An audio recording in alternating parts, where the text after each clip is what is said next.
Hi, today I'm going to talk about the importance of naysayers.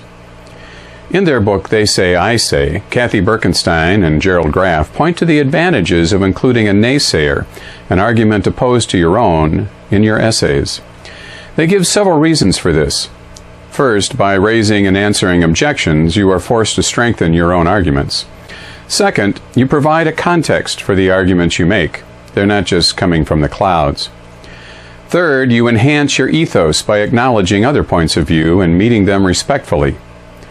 And lastly, more practically, fourth, the move helps you build content, since you have to represent fully and faithfully the objections as well as respond to them. Most academic papers written by graduate students and scholars will include a review, sometimes short, sometimes long, of prominent arguments on the issue at hand. This practice goes back at least to Aristotle in his Metaphysics.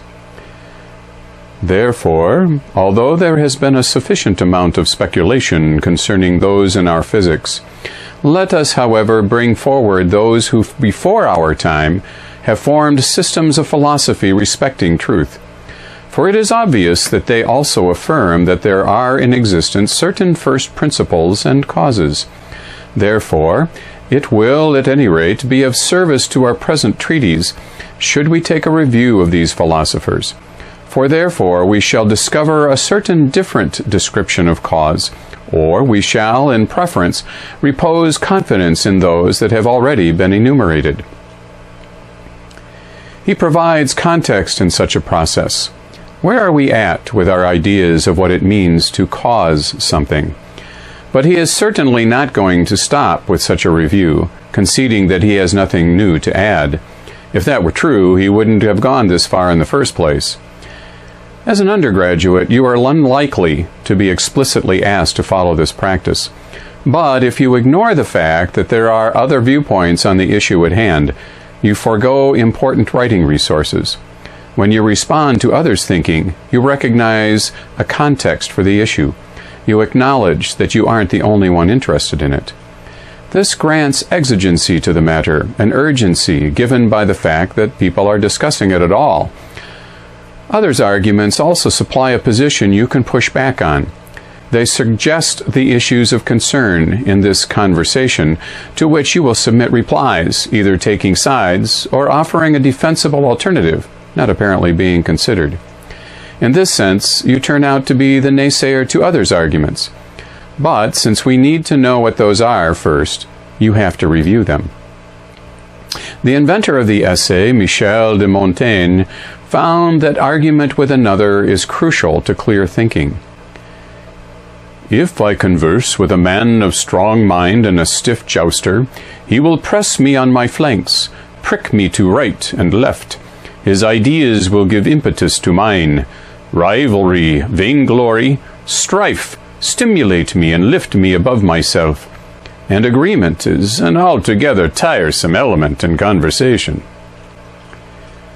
Arguing with a naysayer in your paper will pressure you to analyze not only his arguments but your own, making your paper stronger and presumably more interesting. A professor can't ask for more than that. A warning, though. I know that teachers and other adults all your life have been telling you to stand on your own 2 feet, to make up your own mind, and so on, and would encourage you to think creatively about the issue at hand and come up with your own answers. Most of the time, though, when my students have embraced that philosophy, they reveal, instead of creativity, only their ignorance. As a college freshman, I'd prefer that you become more familiar with the arguments already in the air. If yours isn't one of them, there is probably a good reason why. Remember, you are a new member of the academic community. People in it talk differently, think differently than you are likely used to. You are at the beginning of a lifelong journey to gain knowledge, experience, and expertise enjoyed already by a host of people on the planet. Let that fact move you to listen intently to others, professors, upperclassmen, graduate students, and outside scholars. Your self-confidence won't suffer for it, nor will you allow yourself to look silly because of your lack of knowledge, leading you to absurdities or cliches or trivialities others rejected long ago. Lucky for you, that doesn't constrain your creative reach at all, because how you argue is as important as what you argue, which is what rhetoric is all about. What new information or experience can you bring to the conversation?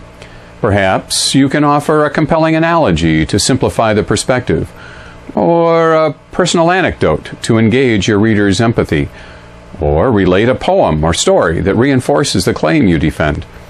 Framing the issue in different ways, you can reach people who are unmoved by more straightforward, factual approaches.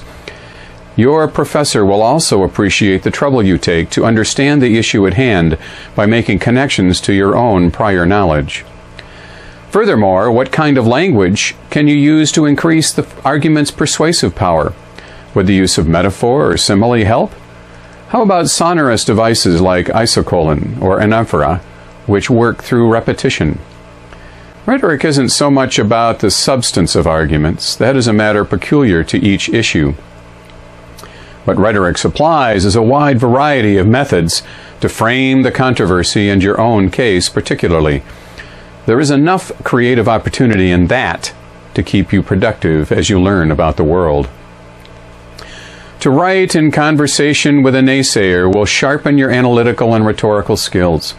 To make your case inform, persuade, and delight is a challenge worth accepting. Take the plunge. That's it for this edition. If you found this video informative, please like it and subscribe to my YouTube channel below. You can find workbooks to practice your writing skills at Amazon and my blog through the links that follow. Thanks for listening.